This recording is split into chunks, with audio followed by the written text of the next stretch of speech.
रोजच्या नाश्त्यामध्ये तुम्ही नाश्त्याचा काय प्रकार बनवता याच्याशी कोणाला काहीही घेणं देणं नसतं.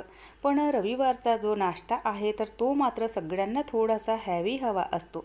तर म्हणूनच मग रात्रीलाच इथे जे इडलीचं बॅटर आहे तर ते मी तयार करून घेतलं होतं. तर बघा, बऱ्याच वेळा आपण ना हॉटेलमध्ये इडली खातो, तर ती जी इडली आहे तर ती छान अशी लुसलुशीत आणि मऊसूद असते.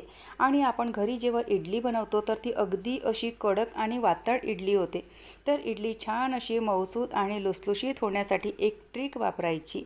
इडलीचं बॅटर आपण बहुतांश वेळाना रात्रीलाच तयार करून ठेवतो. आता सकाळी जेव्हा आपण इडली बनवतो त्यावेळेला ना कोमट पाण्यामध्ये थोडासा सोडा टाकायचा. कोमट पाणी किती घ्यायचं तर अर्धा कप कोमट पाणी घ्यायचं आणि त्यामध्ये अर्धा चम्मच सोडा टाकायचा. चांगलं असं ढवळून घ्यायचं आणि ते जे पाणी आहे तर ते इडलीच्या बॅटरमध्ये टाकायचं.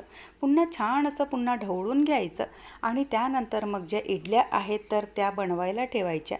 याच्याने तुमची जी इडली आहे तर ती छान अशी सॉफ्ट आणि लुसलुशीत इडली बनते. तर छान मस्त इडल्या बनलेल्या आहेत. सगळे जे साचे आहेत ते काढून थंड होण्यासाठी ठेवले आणि त्यानंतर सगळ्या इडल्या काढून घेतल्या.